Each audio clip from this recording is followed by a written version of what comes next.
Sis Melda mungkin kurang jelas ya, tapi saya ada dengar ditanyakan sebenarnya malam hari ini damai apa yang kita akan diskusikan, karena macam-macam damai ya. Nah, saya mau ingin kita sama-sama dulu satukan ya pemahaman kita bahwa damai yang akan kita bicarakan malam hari ini bukan damai seperti kalau kita bertengkar, berselisih, kemudian berdamai. Bukan itu ya. Tentu pasti semua mengerti juga ya. Dan juga bukan berarti damai tanpa gangguan, ketenangan, semuanya tenang, damai. Bukan damai itu yang kita akan bicarakan. Bukan juga damai dalam arti kita aman, nyaman, serba ada, ya, serba berkecukupan, semuanya ada apa yang kita mau dan semua kita merasa nyaman. Bukan damai itu juga. Atau dengan kata lain gini, mungkin kita kenal Presiden Jokowi ya, atau selain Presiden Jokowi, kita juga kenal Panglima yang ada sekarang ini. Dan mereka berdua mengatakan, saya siap menjaga Anda. Bukan damai itu juga bahwa ada Presiden, ada Panglima yang selalu siap melindungi, menjaga, bersedia membela kita. Bukan damai itu. Nah, damai apa yang akan kita bicarakan sama-sama malam hari ini tentu adalah hal yang sangat-sangat penting dan yang sangat prinsip ya. Damai yang bagaimana. Nah, saya bukakan dulu ini. Ya, jadi damai yang kita akan bicarakan itu tentu kita lihat dari firman Tuhan ya. Nah ini saya percaya firman Tuhan ini udah sering dengar, udah mungkin ada yang banyak yang menghafal lagi. Izinkan saya membacakannya ya supaya kita bisa mendapatkan sesuatu dari firman yang sudah mungkin kita hafal juga ya. Demikian bunyi firman Tuhan dari Yeremia 29 ayat 11 ini. Sebab aku ini mengetahui rancangan-rancangan apa yang ada padaku mengenai kamu. Demikianlah firman Tuhan, yaitu rancangan damai sejahtera dan bukan rancangan kecelakaan. Untuk memberikan kepadamu hari depan yang penuh harapan. Nah, ketika kita membaca firman Tuhan ini, kita melihat sesuatu yang Tuhan rancang yang luar biasa, yaitu rancangan damai sejahtera. Ini yang kita harus tangkap. Nah, permasalahannya sering saya lihat banyak yang mengeluh, kok saya nggak bisa rasakan terus-menerus, Pak. Sekali-sekali aja ya. Nah, kita juga tahu bahwa di sini ini Tuhan memberikan suatu janji yang luar biasa, bukan rancangan kecelakaan, dan kita lihat di belakangnya dikatakan untuk memberikan kepadamu hari depan yang penuh harapan. Inilah yang Tuhan mau kita benar-benar nikmati dalam kehidupan kita. Jadi malam hari ini sebenarnya akan kita bicarakan, damai yang akan kita bahas itu adalah damai apa? Damai yang sejati. Nah, damai yang sejati bagaimana itu nanti kita akan perlahan-lahan sama-sama diskusikan. Damai yang sejati, damai yang dari dalam. Artinya bukan dari eksternal, dari dalam diri kita, dari hati kita yang terdalam, bukan dari sekeliling. Karena kalau dari sekeliling ya, kalau semuanya baik kita damai, kalau tidak baik ya tidak damai.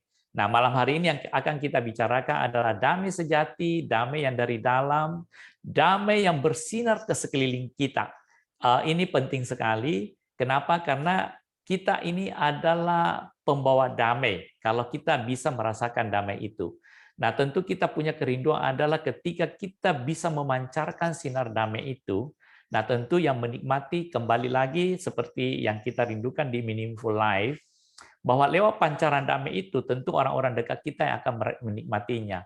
Apakah istri kita, suami kita, anak-anak kita, orang tua kita, teman-teman dekat kita. Nah, itu yang kita rindu bahas malam hari ini. Damai yang bersinar ke sekeliling kita, yang memancar keluar. Damai yang tidak bisa direbut oleh siapapun.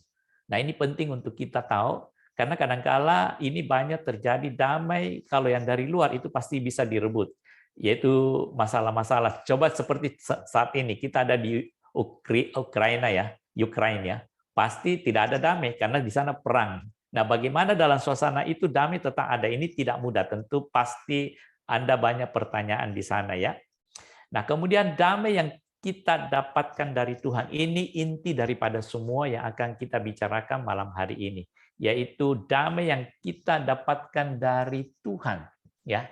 Jadi kalau kita lihat damai yang sejati, damai dari dalam yang bersinar di sekeliling, damai yang tidak bisa direbut oleh siapapun, intinya damai itu yang kita dapatkan dari Tuhan. Nah, itu yang akan kita bahas malam hari ini. Nah, saya mau kita dengar lagi satu firman Tuhan dari Yohanes 14 ayat 27 dikatakan apa? Damai sejahtera-Ku tinggalkan bagimu. Damai sejahtera-Ku ku berikan kepadamu. Perhatikan ya, ku tinggalkan, ku berikan. Ini luar biasa, Tuhan berjanji kepada kita. Dan apa yang ku berikan tidak seperti yang diberikan oleh dunia kepadamu. Kemudian ditambahkan apa di bawah? Janganlah gelisah dan gentar hatimu. Kita lihat Tuhan luar biasa promisnya kepada kita ya. Damai sejahtera Dia tinggalkan. Makanya kita punya malam hari ini tema ya dwelling, yaitu tinggal dalam kedamaiannya. Karena memang Tuhan itu ingin kita tinggal di dalamnya. Dia bilang, ku tinggalkan bagimu, ku berikan kepadamu. Dan kemudian Dia ingatkan kepada kita, apa yang kuberikan tidak seperti yang dunia berikan kepadamu. Nah, kemudian Dia ingatkan lagi kepada kita, jangan gelisah dan gentar hatimu. Nah, itu mungkin Sis Melda yang tadi ditanyakan ya, damai yang bagaimana ya, kurang lebih itu yang akan kita bahas pada malam hari ini. Iya, terima kasih Coach. Sangat indah sekali mendengarnya Coach. Jadi damai yang benar-benar nggak bisa diambil orang ya Coach ya, yang kita bisa nikmati yang Tuhan kasih Ya, buat kita. Ini menarik banget Coach. Pastinya kami semua juga mau nih Coach, karena begitu denger aja udah rasanya hatinya langsung sejuk, langsung tentram gitu ya, langsung happy banget dengernya gitu. Tapi dalam kenyataan hidup kan kita kadang-kadang merasa agak sulit gitu Coach untuk, supaya damai itu ada tinggal dalam hidup kita. Seperti ada sebuah hambatan-hambatan gitu Coach. Nah sebenarnya apa sih Coach masalahnya kenapa kita nggak bisa menikmati damai itu Coach? ya, ini penting juga malam hari ini sebelum kita masuk lebih dalam mengenai damai.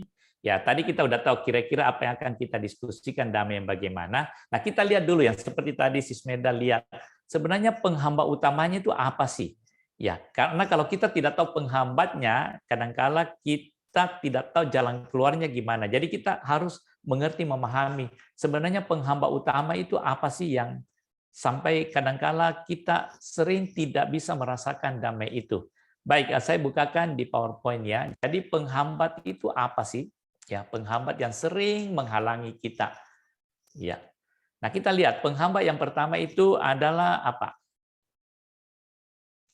Diri kita sendiri. Ya.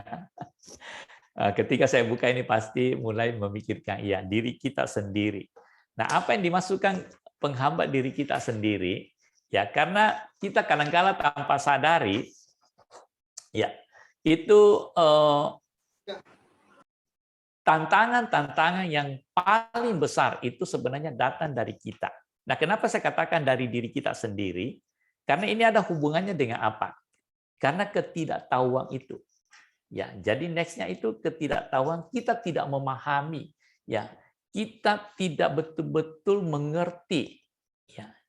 Jadi pemahaman kita tentang damai itu yang bagaimana? Nah, ini penghambat utama sebenarnya.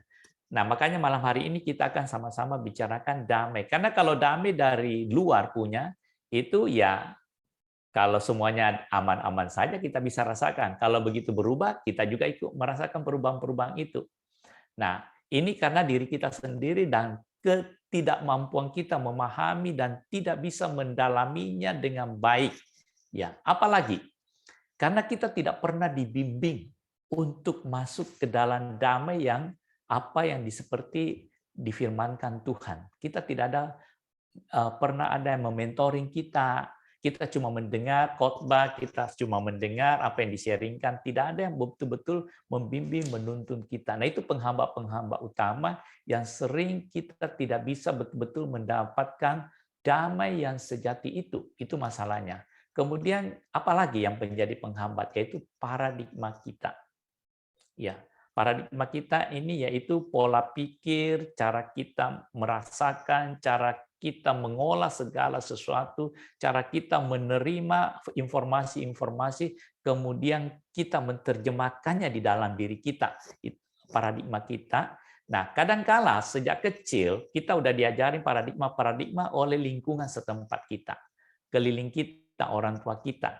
Nah, damai yang kita pahami itu tentu pasti damai dunia, bukan damai yang seperti tadi yang saya ambil dari 2 kutipan firman Tuhan.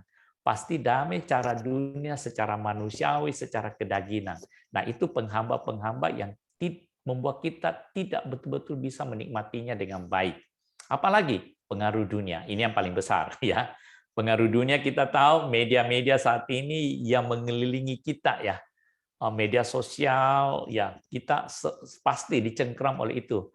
Berita-berita baik dari manapun, ya. Tentu kita udah tahu berita-berita macam-macam, boleh dari handphone kita, bisa dari teman-teman yang ngirim berita, bisa dari televisi, bisa dari mana saja. Pengaruh dunia ini sekarang tidak bisa lagi dihambat dan tidak ada satu filter yang bagus. Jadi seperti sekarang ini, seumpama kita ada keluarga di daerah Ukraina, ya, atau daerah Soviet sana, pasti tidak ada damai. Bagaimana kita memikirkan terus semua pengaruh dunia, kemudian kita lihat cuaca, gempa, macam-macam. Itu pengaruh-pengaruhnya yang sangat-sangat besar. Itu penghambat juga. Kemudian tentu yang paling terakhir adalah kita tidak percaya ada damai yang sejati. Kita tidak terlalu yakin ada damai yang Tuhan sediakan, seperti tadi yang kita baca, damai sejati yang Tuhan tinggalkan untuk kita, ya, damai sejahtera Ku berikan. Kita tidak terlalu yakin. Nah, ini yang menjadi penghambat-penghambat utama. Ketika penghambat-penghambat ini tidak kita selesaikan dulu, kita mengerti pun, kita tahu pun, kita tidak akan mengalaminya. Dan itu adalah tetap satu terpisah dari diri kita. Kita mungkin dengar saja, tapi kita tidak bisa merasakannya. Ya, seperti contoh, seumpama saya ambil satu gambaran begini. Seumpama kita melihat satu lukisan, ya. Nah, kita tahu lukisan itu bagus. Orang semua memuji bagus. Ini pelukisnya bagus sekali. Tetapi pribadi lepas pribadi kita melihat lukisan itu, tentu kita punya paradigma sendiri semua. Bagaimana kita menikmati lukisan itu? Apakah kita bisa menikmati atau tidak? Kita nggak bisa tahu. Nah, saya ambil contoh yang lainnya. Seandainya yang Tuhan ciptakan yaitu matahari. Ya, matahari ketika kamu keluar, mungkin awannya agak tipis, nggak kelihatan mataharinya, ya, agak mendung.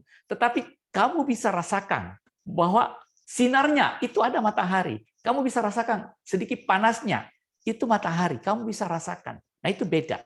Nah, antara matahari dan Anda itu tidak ada yang bisa menghambat sinarnya menerangi Anda, kecuali ada awan gelap, ya, ada awan yang tebal. Kalau tidak pas dia bersinar, kamu bisa rasakan, walaupun kamu tidak bisa lihat jelas matahari itu gimana, tapi kamu bisa rasakan. Nah, itu. Nah, ini penghambat ini kita harus singkirkan dulu. Nah, seperti contohnya ini, saya lihat pipa ini tidak akan mungkin mengalirkan air kalau ada sumbatan di dalam pipa itu, betul nggak?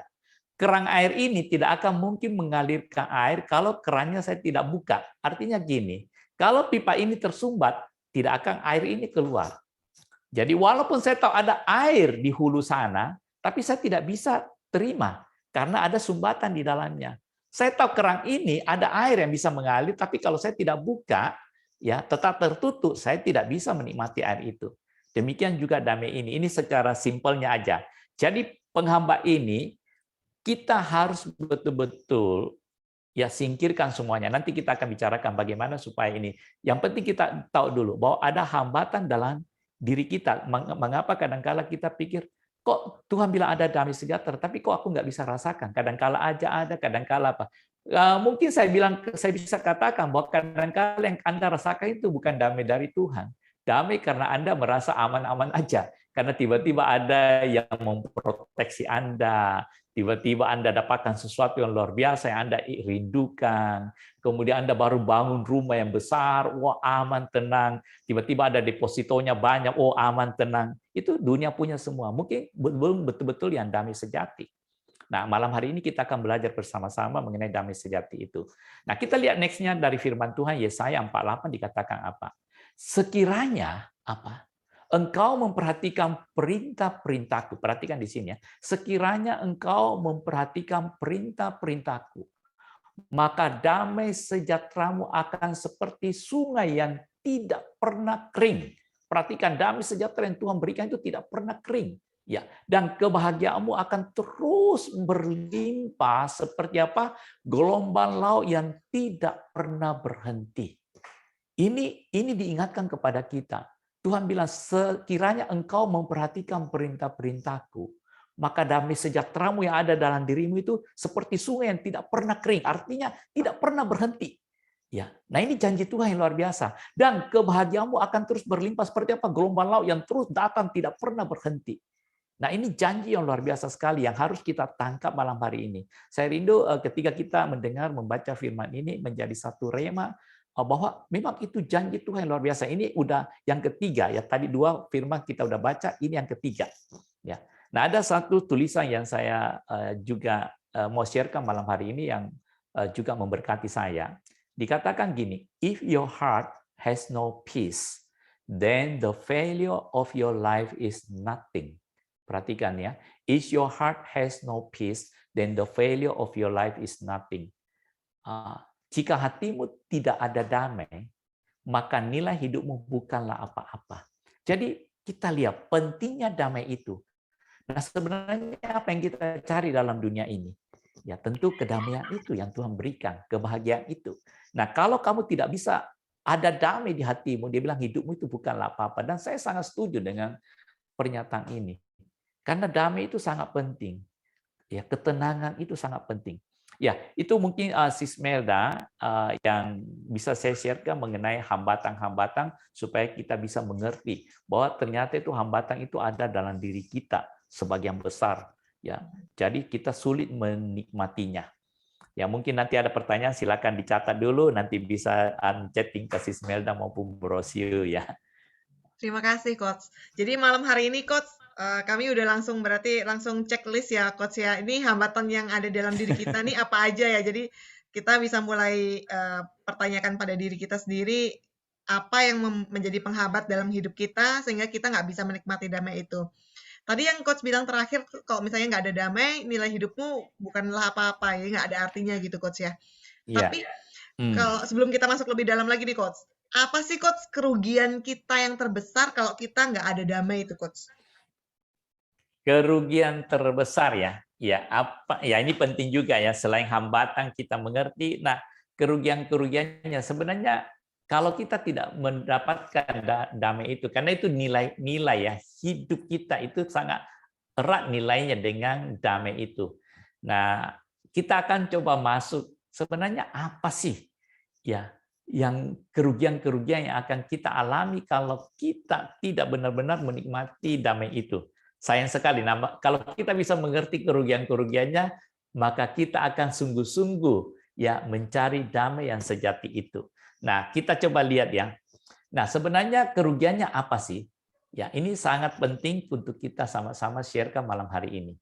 Nah, pertama, itu kalau kita tidak mendapatkan damai sejati yang daripada Tuhan, itu secara simpelnya ya, saya pakai secara simpelnya ya, yang pasti kamu ruginya apa itu? Kamu itu mudah kalut dan kacau.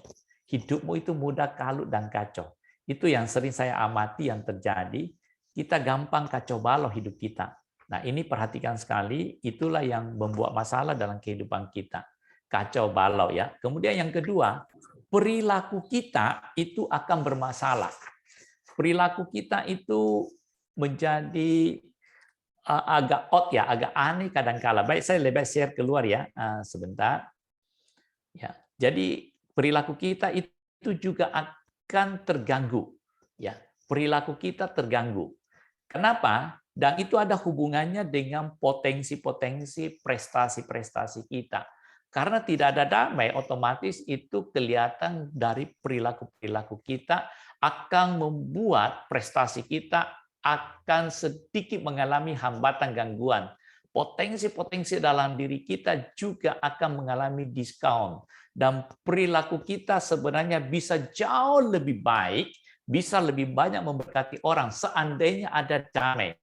Ya, karena kita tahu ya, kita sama-sama setuju bahwa selalu Tuhan bilang jagalah hatimu dengan segala kewaspadaan. Karena kenapa? Dari situlah terpancar kehidupan. Nah, hati ini kalau ada damai itu pasti terpancar keluar. Tetapi ketika tidak ada damai, kacau kalut itu ya akan mengganggu dan itu akan kelihatan di dalam perilaku kita. Mungkin kita tidak terlalu sadari, tapi orang-orang sekitar kita itu akan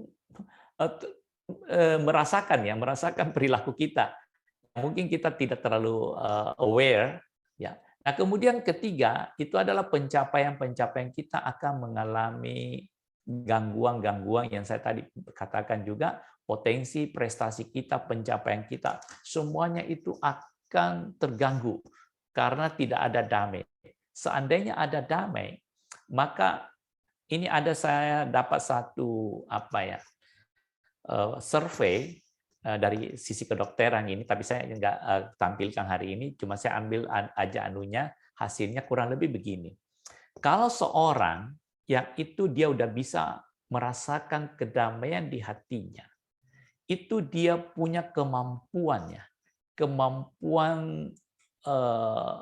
dia punya mind, yaitu otaknya, kemampuan dia punya untuk bisa merenung, kemudian menelaah, kemudian boleh dikatakan bisa mendapatkan satu wawasan-wawasan baru, itu jauh lebih meningkat ketika dia ada peace atau damai di hatinya daripada tidak. Nah, jadi ini ada hubungannya. Jadi kalau kita tidak ada peace, kita punya kerugian banyak sekali. Kita kalau kacau, perilaku kita terganggu, semua pencapaian kita juga terdiskon luar biasa sekali. Potensi-potensi prestasi kita apa semua. Nah, kemudian ini juga yang paling parah, ini yang sering mengganggu. Ketika tidak ada damai, kita punya mentalitas kejiwaan itu mudah goncang. Jadi ketika Anda mendengarkan sesuatu dari luar, ya itu kejiwaannya itu gampang sekali goncang. Goncangnya apa yang terjadi? Ya, yang muncul yang Alkitab yang sering ingatkan, yang paling sering kekhawatiran, ketakutan. Ya, nah ini pasti ketakutan, kekhawatiran itu mengganggu kejiwaannya. Nah, kalau tidak ada damai yang sejati itu, jadi gampang sekali diganggu oleh apa yang terjadi dari eksternal kejiwaannya. Nah, kalau kejiwaan ini terganggu ya tergantung orangnya. Dia punya kekuatan sendiri, dia punya kalau memang dia sendiri udah ada sedikit gangguan di dalam dirinya, itu lebih parah lagi. Jadi ini kerugian-kerugian yang akan kita rasakan.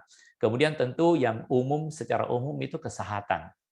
Kalau ada damai tentu kesehatan lebih meningkat ya. Tidak ada damai pasti terganggu. Ini udah biasa sering kita diskusikan bersama. Jadi kita lanjut aja yang next-nya, yaitu kekeringan rohani. Tanpa damai, kita akan mempertanyakan banyak hal mengenai hubungan kita dengan Tuhan. Tanpa ada damai yang seperti yang di Alkitab tuliskan, itu kita tidak mempunyai satu kekokohan di dalam iman percaya kita kepada Tuhan. Karena damai itu sangat penting. Ketika damai itu sebenarnya kata aslinya itu boleh dikatakan dia sangat stable. Damai itu boleh dikatakan stable. Jadi stable itu ada hubungannya dengan fondasi yang kuat. Jadi ketika orang itu sangat stable, dia sangat damai, itu rohaninya juga akan sangat kuat. Di mana orang itu tidak stable, tidak ada damai, itu gampang tergoncang. Dia gampang terombang-ambing kiri kanan. Dan ketika dia gampang terombang-ambing, otomatis ya saya katakan, pasti dia punya rohani itu akan mengalami ke arah kekeringan. Pasti akan naik turun dan gelombang-gelombangnya itu akan makin menurun. Itu yang sangat berbahaya. Nah, ini kita lihat ya. Kita punya kerugian-kerugian. Apalagi kita lihat lebih dalam. Saya mau ini ingatkan kepada kita aja ya. Damai itu sangat mahal. Sulit dinilai dengan uang. Ya taruh di dalam hati aja ini ya. Ini saya ambil dari beberapa tulisan punya. Damai itu sangat mahal, sulit dinilai dengan uang. Apalagi sesungguhnya perasaan hati terdalam kita itu mencarinya. Saya kasih garis bawah ya. Setiap orang itu pasti mencarinya. Kita tidak bisa memungkiri itu. Perasaan hati terdalam kita pasti mencari damai itu. Coba, kita pasti mengakuinya semua. Kita semua sama, pasti mencarinya. Ya itu, makanya kalau kita nggak bisa, ada kerugiannya sangat besar. Apalagi semua orang pada titik tertentu, perhatikan pada titik tertentu, itu bukan cuma mencarinya, dia sangat merindukan dan menginginkan rasa damai itu. Ini beberapa penelitian sudah menemukan itu. Ada kerinduan pada setiap orang di perasaan hatinya terdalam itu mencari, menginginkan rasa damai itu. Apalagi damai membawa kenikmatan dan keindahan tersendiri dalam diri setiap individu. Perhatikan ya, Damai membawa kenikmatan dan keindahan tersendiri dalam diri setiap individu. Ya, selain itu apa lagi? Damai menyehatkan tubuh, jiwa, dan roh kita. Ini pasti setuju semua ya, pasti udah tahu ya. Pasti menyehatkan tubuh, jiwa, roh kita ya. Mentalitas kejiwaan kita pasti baik semua ya. Damai membuat dunia terasa indah dan menyenangkan. Nah, dari sini kita bisa lihat yang tadi juga kita lihat, kerugiannya sangat besar kalau kita kehilangan damai yang sejati yang Tuhan sediakan itu. Sangat-sangat disayangkan. Jadi kerugiannya sangat besar ya, bukan sedikit lagi. Nah, kita lihat satu firman Tuhan ya. Dikatakan apa di Yesaya 32 ayat 17? Di mana ada kebenaran, di situ akan tumbuh apa? Damai sejahtera. Jadi kaitan kebenaran dengan damai sejahtera itu tidak bisa diputus sama sekali. Itu sangat erat kaitannya. Dan akibat kebenaran ialah apa? Ketenangan, ketentraman untuk selama-lamanya. Bukankah ketenangan, ketentraman itu juga damai? Nah, jadi di mana ada kebenaran, di situ pasti damai sejahtera. Nah, artinya kebenaran itu kan adalah firman Tuhan. Nah, kita di sini bisa tangkap bahwa damai sejahtera itu adalah kebenaran juga itu sendiri. Karena dia tidak bisa dilepaskan berdiri sendiri. Kalau memang ada kebenaran, kamu pasti rasakan damai sejahtera itu. Nah, pertanyaannya, kalau kamu tidak ada damai sejahtera, apakah ada kebenaran di situ? Nah, ini yang harus kita renungkan bersama-sama ya. Nah, dikatakan akibat kebenaran itu apa? Ketenangan dan ketentraman selama-lamanya. Bukankah ini juga kualitas daripada damai itu? Ini yang penting ya. Jadi kerugiannya sangat-sangat besar, Sis Melda. Jadi begini saya bisa sharekan kepada kita teman kita malam hari ini semua. Jadi betapa pentingnya damai itu untuk kita semua. Terima kasih, Coach. Berarti kalau kita udah mulai ada salah satu dari tadi yang kerugian-kerugian itu yang kita rasakan, itu berarti kita harus sudah mulai aware ya, Coach ya? Ya, mudah-mudahan kita bisa tangkap ya bahwa tadi kerugian-kerugiannya itu sangat amat besar, sangat-sangat disayangkan ya. Dan itu sangat bernilai sekali ya. Apalagi firman Tuhan ini juga mengingatkan kepada kita ya bahwa mengenai kebenaran itu akan tumbuh damai sejahtera. Jadi itu adalah buah dari kebenaran itu dalam diri kita. Kan tadi saya rindu itu ini juga ditulis tadi Yesaya 32 ayat 17 ya. Di mana ada kebenaran di situ akan tumbuh damai sejahtera. Tumbuh berarti dia berbuah. Jadi kalau kita betul-betul menangkap kebenaran firman Tuhan itu, otomatis buahnya apalah? Damai sejahtera. Dan itu sinkron juga. Buah-buah roh apa? Kasih, sukacita apa? Damai sejahtera kan? Iya. Oke, baik sekali. Ya, benar sekali, Coach. Ya. Dan Bapak Ibu apabila ada pertanyaan, Bapak Ibu sudah boleh ketik di kolom chat Bapak Ibu ya. Jadi jangan ditunggu-tunggu Bapak Ibu. Jadi silahkan langsung diketik di kolom chat atau nanti boleh langsung ditanyakan kepada Coach Wardi. Jadi boleh resen Bapak Ibu ya. Dan ini ada pastinya nih beberapa orang yang bertanya nih Coach, nggak cuma satu nih Coach. Tadi kan udah tahu nih kita apa itu damai. Bagaimana hambatannya apa aja dan kita tahu ruginya kalau kita nggak punya itu Coach. Nah, sekarang pertanyaan selanjutnya, Coach. Bagaimana caranya supaya kita bisa tinggal di dalam damai itu, Coach? Ya, ini yang kita doakan sama-sama ya. Kita rindu bahwa bagaimana seperti tema kita malam hari ini, bagaimana kita bisa dwelling in His peace ya.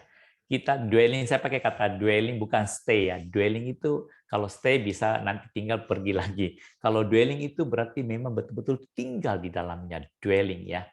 Jadi boleh dikatakan sama dengan abide ya, ya melekat gitu loh.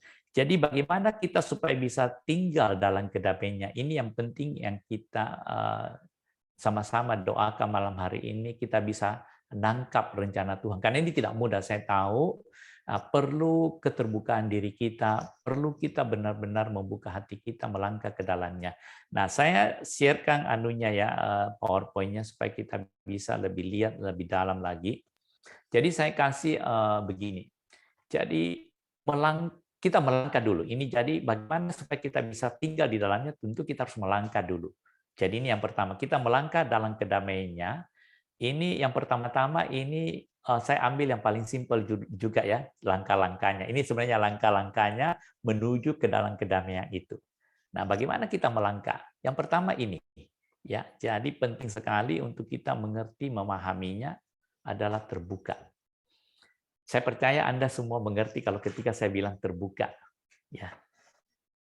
Dan kita juga pasti mengerti ini mengenai keterbukaan itu. Jadi kita ketika ingin melangkah ke dalam kedamaian itu, kita betul-betul harus membuka diri kita, ya. Terbuka artinya apa? Kita harus benar-benar terbuka. Seperti tadi yang kita sudah bicarakan, sebenarnya hambatan-hambatan apa yang membuat saya udah paparkan beberapa. Nah, coba kita terbuka, kita koreksi diri kita selama ini, karena firman Tuhan tadi kita udah baca juga bersama-sama. Saya tidak terlalu kupas itu ya, karena kita nanti minta Roh Kudus menolong kita. Nah, terbuka dalam hal ini adalah kita mau dikoreksi apa yang menjadi hambatan yang sudah seperti saya paparkan, yang mana yang perlu kita perbaiki, yang kita perlu pulihkan kembali. Karena ingat ya, hambatan terbesar itu ada dalam diri kita. Tadi kita udah bilang ya, ada dalam diri kita. Nah, supaya apa yang menjadi penyumbang itu, apa sampai kerang itu tidak mengalirkan air, kenapa kita tutup? Ya apa? Ini harus kita terbuka semua. Kemudian yang keduanya, kita harus mengakui bahwa selama ini ternyata gangguan-gangguan itu lebih banyak daripada kedagingan saya di dalam dunia ini. Kita pribadi-pribadi tentu berbeda-beda. Nah, tapi langkah ini penting untuk masuk ke dalam kedamaian itu. Kita harus mulai belajar terbuka, openness, mengakuinya. Tanpa kita terbuka, kita sulit menerima kedamaian itu dengan baik. Keterbukaan itu adalah awal ya, semuanya. Selalu banyak kalau peneliti-peneliti yang khusus mengenai orang mau dipulihkan, disembuhkan, itu pasti kunci utama adalah terbuka. Kemudian mengakuinya. Kemudian apa lagi? Mau merendahkan hati, humble. Merendahkan hati di hadapan Tuhan, ya. Jadi mau menerima pertolongan itu, menerima bimbingan. Ini penting. Ya, jadi terbuka, mengakui, dan mau humble, merendahkan hati di hadapan Tuhan. Kemudian, kenapa tiga ini penting? Karena ada yang penting di sini sebelum kita masuk, yaitu merubah mindset karena terlalu panjang ya firman Tuhan, sebenarnya itu firman Tuhan. Merubah mindset, merubah pola pikir kita oleh firman Tuhan. Nah, tanpa tiga awal di awal ini kita sulit. Jadi kita harus terbuka dulu, mengakuinya, merendahkan hati, kemudian barulah firman Tuhan bisa merubah mindset kita. Karena ini merubah dulu mindset. Ingat ya, tadi hambatan salah satunya juga adalah paradigma kita, yaitu pola pikir, mindset kita. Nah, ini perlu dirubah oleh firman Tuhan. Nah, firman Tuhan hanya bisa bekerja ketika kita mau terbuka, mengakuinya, dan merendahkan hati. Ya, firman Tuhan itu gimana? Kita tahu ya, firman Tuhan itu hidup dan kuat. Perhatikan, lebih tajam daripada apa?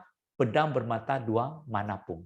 Ia menusuk amat dalam sampai memisahkan apa? Dia hanya firman Tuhan yang bisa memisahkan apa? Jiwa dan roh, sendi-sendi dan sumsum. Ia sanggup membedakan apa? Pertimbangan dan pikiran hati kita. Dia bisa memilah-milah semua apa yang ada di dalam perasaan, pikiran hati kita, di dalam alam sadar, bahwa alam sadar itu firman Tuhan. Nah, kemudian kita lihat juga firman Tuhan juga berkata apa? Segala tulisan, perhatikan, segala tulisan yang diilhamkan Allah itu memang apa? Bermanfaat untuk apa? Mengajar. Perhatikan pertama, untuk mengajar. Untuk apa lagi? Menyatakan kesalahan.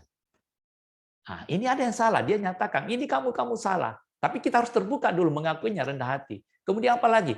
Untuk memperbaiki kelakuan. Jadi udah menyatakan ini yang salah, kemudian dia memperbaiki. Dan yang keempat apa? Untuk mendidik kita dalam kebenaran.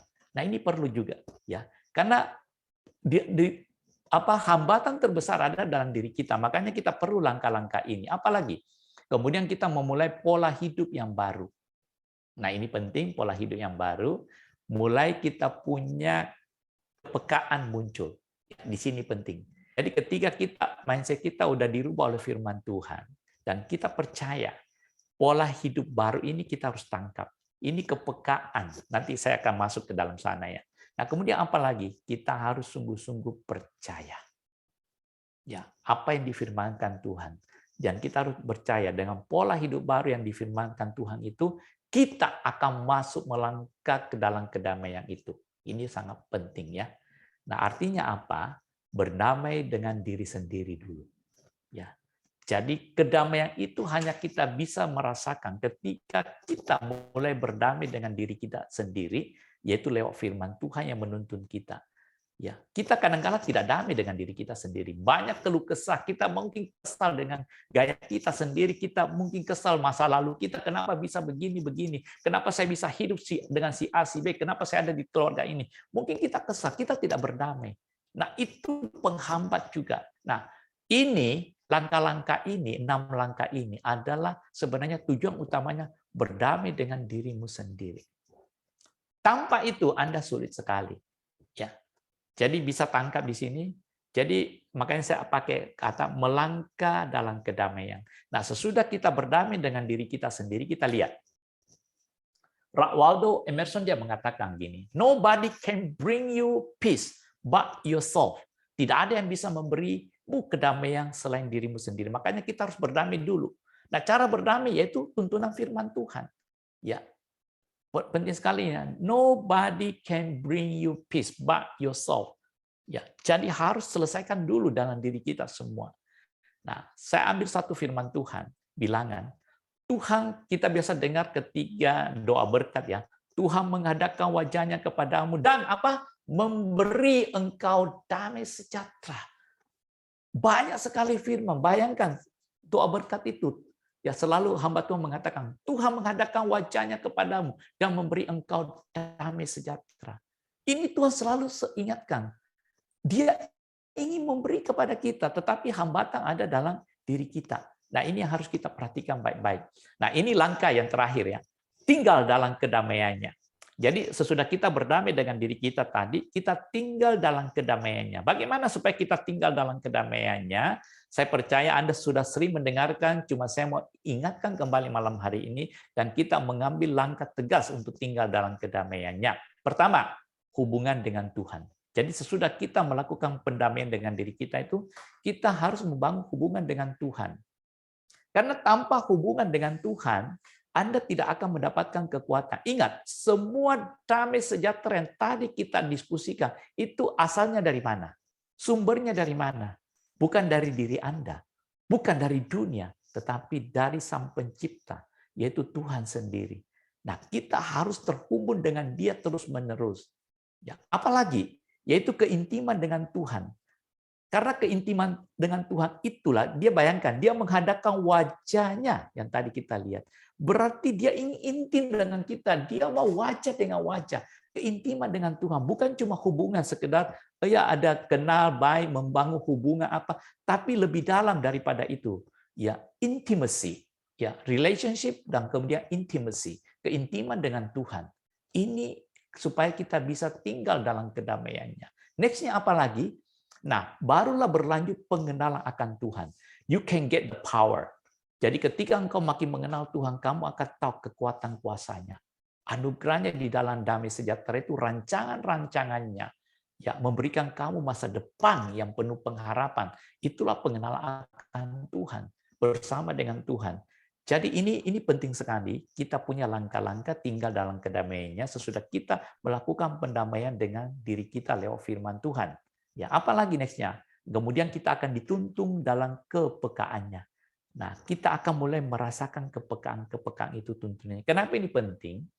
Ya, ingat, dunia akan terus merongrong Anda. Dunia ini kadang-kala memberikan sesuatu yang indah-indah, tetapi dia juga akan membuat Anda terguncang seperti gempa, perang, ya kekurangan, kekeringan, ya kekacauan, chaos, ya demo, saling bunuh, saling hantam.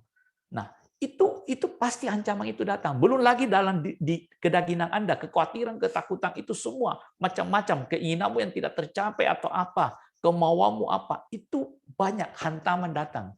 Nah, sesudah kita membangun hubungan dengan Tuhan, intim mengenal Tuhan dengan baik, perlu kepekaan supaya ketika itu akan ditarik keluar oleh dunia yang dia guncang kita maupun kedagingan, kita ada kepekaan tetap stay in His peace. Ini tidak mudah. Perlu tuntunan Roh Kudus. Kepekaan itu akan terus kita tingkatkan dari waktu ke waktu. Tentu ini perlu proses. Tentu ini perlu perjalanan bersama Tuhan. Bukan simsalabim satu hari jadi ya. Sorry, tidak ada. Itu perlu dari waktu ke waktu. Anda harus terus ikuti langkah-langkah tadi. Nah, saya juga terus masih belajar terus. Kadang-kala mau dibetok keluar visi itu tidak boleh.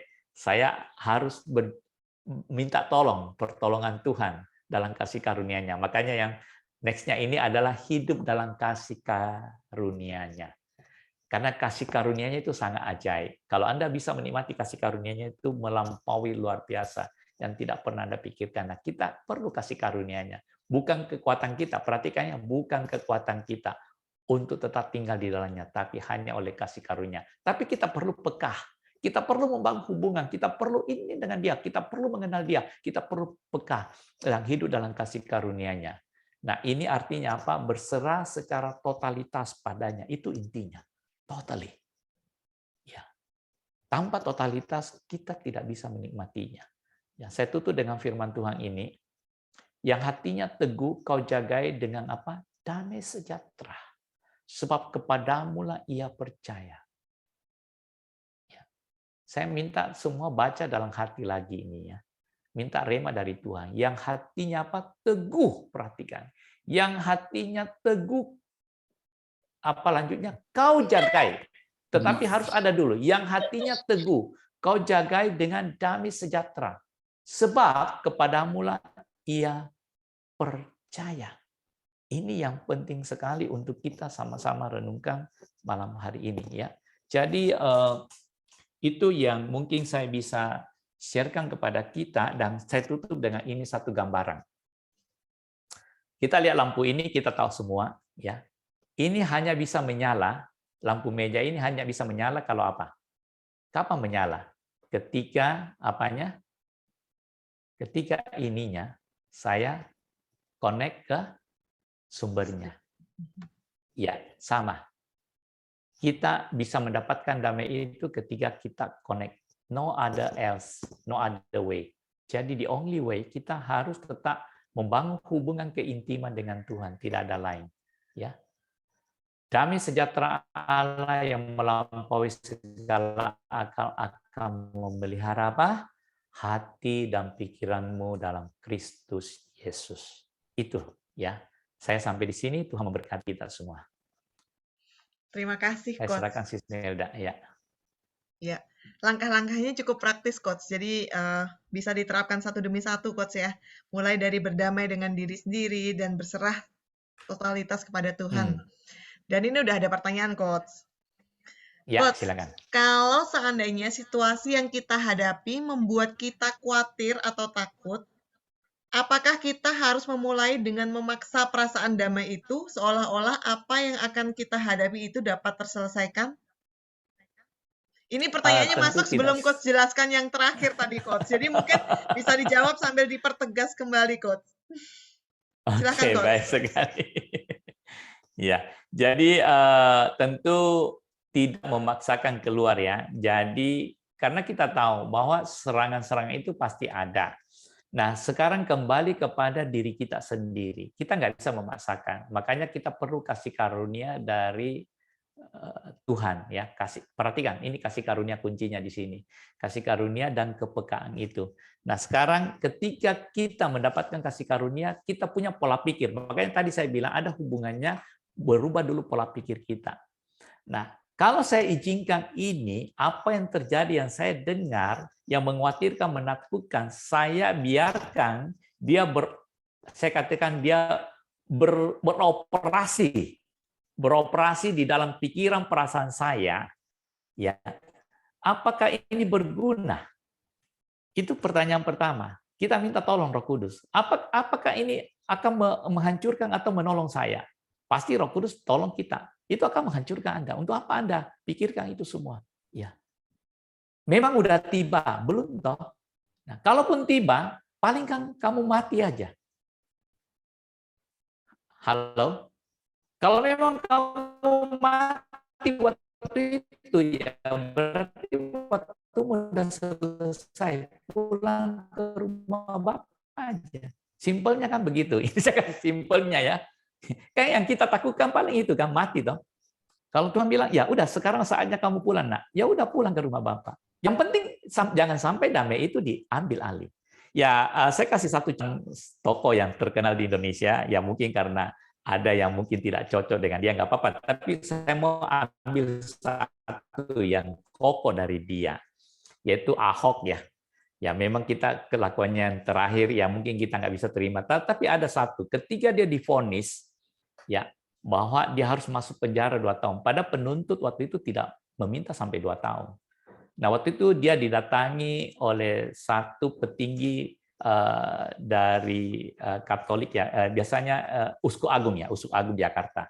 Jadi di penjara itu dia didatangi, ditanya. Dia kepingin tahu jawabannya. Dia bilang, "Kok setahu saya kamu itu emosional.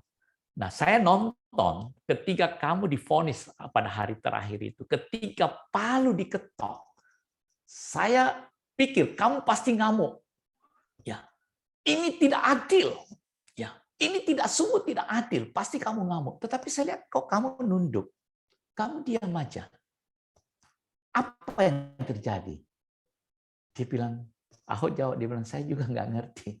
Tiba-tiba ada rasa damai yang saya sulit pikirkan waktu itu. Ya karena saya punya pikiran begini, apapun, perhatikan ini ya, ini kuncinya di sini. Apapun yang terjadi dalam hidup saya, itu pasti ada dalam rancangan Tuhan. Kalaupun hari ini saya harus dipenjara, ya, walaupun saya tidak bersalah, ya, walaupun tuntutan jaksa dengan hakim bahkan berlawanan, tidak ada sejarah begitu dia bilang. Tetapi saya tahu kalaupun ini harus saya jalani, itu pasti ada sesuatu yang Tuhan rancang. Jadi waktu itu saya berserah. Makanya saya kasih tadi tanda kata, totally berserah diri. Nah, dia bilang, saya sulit menjelaskannya. Damai yang bagaimana itu. Saya pun bingung dia bilang.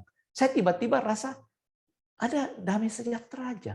Bahkan saya dimasukkan di mobil, itu langsung dibawa ke penjara itu, saya masih tidak sadar bahwa ini kesaliman ini tidak adil ini. Saya tidak berpikir sana. Sampai saya masuk penjara itu, pintu besi pertama, pang, saya masih dengar. Pintu kedua, pang. Sampai kamar saya, pang. Oh, saya udah dalam penjara. Dia bilang, tapi damai itu tetap ada. Nah, itulah yang tadi kita baca. Damai yang melampaui segala ya akali kita. Melampaui segala-galanya yang bisa kita pikirkan, yang bisa kita renungkan, bisa kita itu melampaui semua. Dan itu hanya oleh kasih karunia kita bisa menikmatinya. Yaitu mungkin ya saya jawaban dari saya ya. Saya tahu tidak mudah, tetapi kita harus praktekkan itu. Terima kasih, Coach. Pertanyaan selanjutnya nih, Coach. Kalau manusia bisa menolak atau tidak mau damai tersebut, yang pertama, pertanyaan saya, apakah dari pihak Tuhan bisa mencabut atau mengambil damai yang sudah diberikan? Ada 2 pertanyaan, Coach. Dan yang kedua pertanyaannya, bagaimana cara sederhana untuk mempertahankan damai itu supaya terus melingkupi hidup kita manusia? Nah, ini yang tadi Coach sudah Coach jelasin yang terakhir ya, tapi mungkin boleh diperjelas lagi, Coach. Pertanyaannya masuk sebelumnya soalnya, Coach. Ya, nggak apa-apa. Jadi yang pertama, kita harus tahu bahwa walaupun kita tidak setia, Tuhan tetap setia. Dan janjinya dia tidak pernah berubah. Janji Tuhan selalu itu ya dan amin. Nah, kembali kepada kita diberikan free will. Kita mau terima atau tidak terima, Tuhan tidak pernah memaksa. Kalaupun kamu tolak, janjinya tetap di sana. Ketika kamu kembali sadar, terbuka hatimu mau menerima, janji itu kamu bisa terima. Makanya saya tadi bilang, langkah awalnya untuk mendapatkan kedamaian itu kamu harus terbuka. Terbuka kembali, iya saya butuh. Mengakui saya punya kelemahan-kelemahan. Saya ini banyak anunya, terlalu banyak paradigma di dalam, terlalu kacau di dalam diri saya. Harus akui semua itu. Ya, baru dengan kerendahan hati. Nah, jadi gini, Tuhan itu luar biasa baiknya. Jadi ketika dia kasih hadiah itu, dia letakkan di atas pintumu, dia tidak pernah ambil kembali. Kapan kamu mau ambil dari pintumu, kamu ambil. Kamu nggak mau ambil juga nggak apa-apa, dia tetap sediakan di sana. Intinya gitu. Jadi walaupun kita tidak setia, dia tetap setia. Itu intinya. Nah, yang kedua itu ya mungkin tadi saya udah jawab ya. Jadi perlu memang pemahaman berjalan sama Tuhan. Makanya saya tadi ingatkan kembali bahwa bagaimana kita tinggal dalam kedamaian. Pertama, kita betul-betul harus membangun hubungan dengan Tuhan. Untuk apa membangun hubungan Tuhan itu? Supaya kita bisa lebih intim. Supaya kita lebih intim untuk apa? Supaya kita bisa mengenal Dia.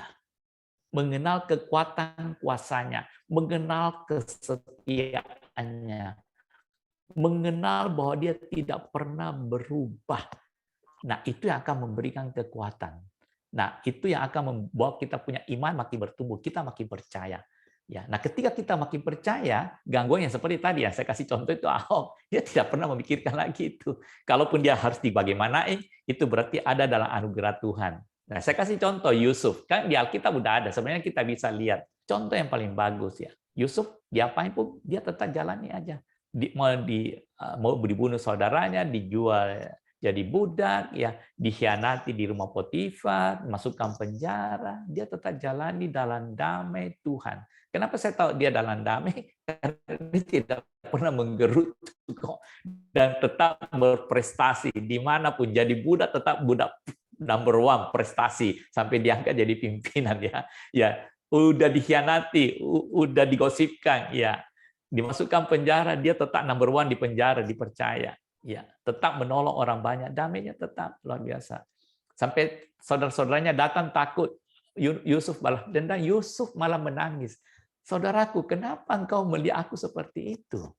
Itu yang luar biasa. Jadi sekeliling eksternal itu tidak akan bisa mengganggu. Mau penjara, mau jadi budak, apa tidak bisa mengganggu damai dia ketika dia sangat mengenal Tuhannya siapa. Dia mengenal Tuhan yang menyertai dia. Keyakinannya, imannya itu. Itu mungkin saya tambahkan ya. Tuhan memberkati. Terima kasih, Coach. Jadi Tuhan tetap setia, Coach ya, meskipun kita tidak setia. Itu Amin. itu membuat kita benar-benar, woi, damai Tuhan itu disediain secara gratis. Kalau kita nggak mau, berarti kita yang rugi ya, Coach ya. Ruginya banyak Betul. lagi ya, Tuhan yang tidak tadi sudah pernah. Coach jelasin ya. Tuhan tidak pernah rugi. Kita tidak setia, dia tidak pernah rugi. Bahkan dia sedih ya. Kita menjauh daripada dia, dia juga tidak kekurangan apa-apa, cuma dia sedih. Ya. Terima kasih, Coach. Ada pertanyaan selanjutnya, Coach.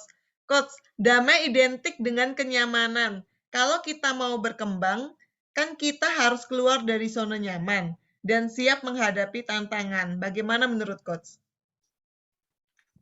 Saya sedikit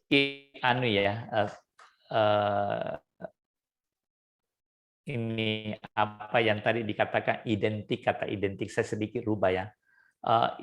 Kita nggak boleh katakan identik ya, tapi tentu sangat erat hubungannya dengan kenyamanan, damai.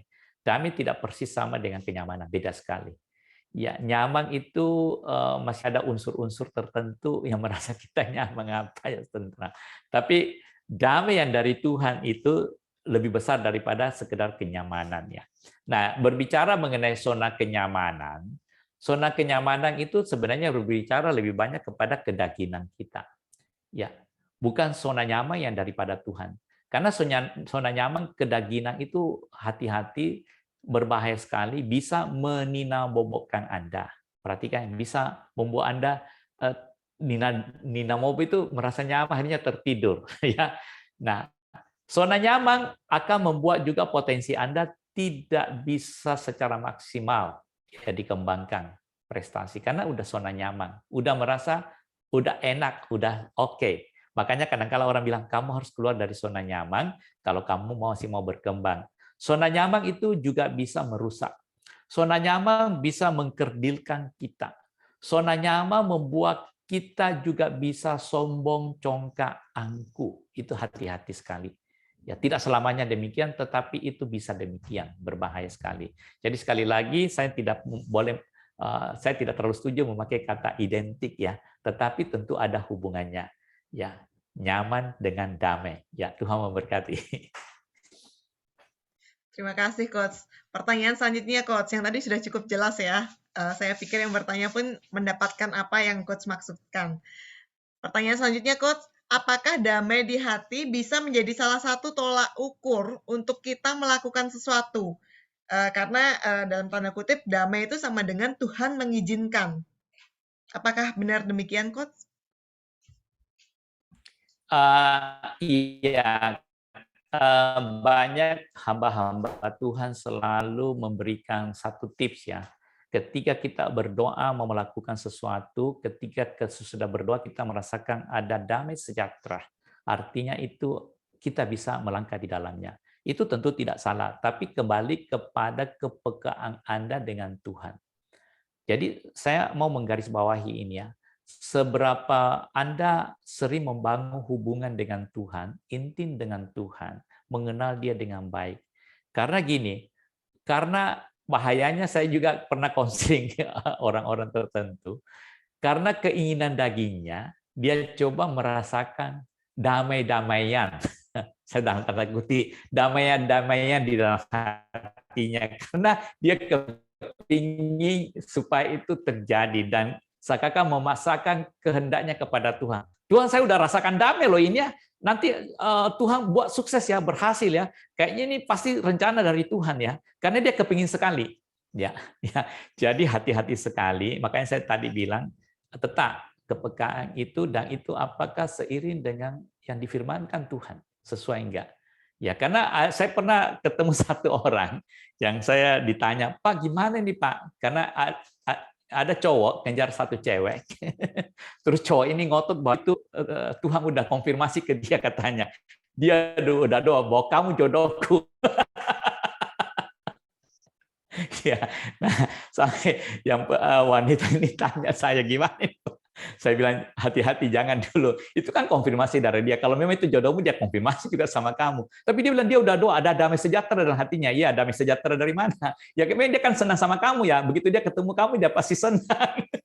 Dia pastikan damai belum tentu. Saya bilang hati-hati. Tetapi ada juga kemungkinannya. Jadi berdoa aja ya, berteman dulu, lihat perjalanan Tuhan semua. Kalau itu memang dari Tuhan, dia pasti akan mempertemukan Anda dengan baik. Tapi doa Anda juga begitu. Kalau ini bukan dari Tuhan, itu kepemaksaan dia, ya Tuhan juga tolong, hambat. Jangan sampai ini terjadi gitu loh. Ya itu doa yang terbaik ya. Iya, jadi harus hati-hati. Jangan damai yang dipaksakan di hati ya, damai-damaian. Tuhan memberkati. Terima kasih, Coach. Dan nggak terasa loh, Coach, sudah jam 9 lewat, Coach. Jadi, bagi Bapak Ibu yang pertama kali bergabung pada malam hari ini, boleh langsung klik link yang ada di kolom chat Bapak Ibu ya. Itu adalah grup WA Meaningful Life Bapak Ibu. Karena kami akan mengupdate informasi tentang link dan juga tentang tema untuk setiap minggunya Meaningful Life di dalam grup WA. Jadi silahkan bergabung Bapak Ibu. Dan acara ini juga direkam Bapak Ibu dan rekaman akan dibagikan di dalam grup WA. Dan bagi Bapak Ibu yang memerlukan pelayanan konseling, Bapak Ibu bisa akan langsung dilayani oleh Coach Suardi. Nomor teleponnya ada tertera di dalam kolom chat Bapak Ibu. Jadi silahkan boleh langsung menghubungi nomor tersebut dan akan dilayani oleh Coach Suardi. Demikian Bapak Ibu, apabila ada saran yang membangun untuk kami, tim Meaningful Life, kami sangat terbuka dan senang sekali Bapak Ibu. Silahkan menghubungi saya atau Brosyu Bapak Ibu ya. Terima kasih banyak buat malam hari ini. Dan Coach Sardi boleh ditutup dengan kesimpulan dan doa ya Coach. Kami persilakan Coach. Terima kasih. Ya, baik. Terima kasih semua yang telah setia dan juga apa yang ikut memberikan warna-warni diskusi pertanyaan yang sangat membantu menolong kita semua. Bagaimana ini tinggal dalam kedamaiannya, tentu ini kerinduan kita semua. Tetapi saya tahu itu perlu kita harus kerinduan dalam hati. Tanpa kerinduan ini kita nggak bisa nikmatinya dengan baik.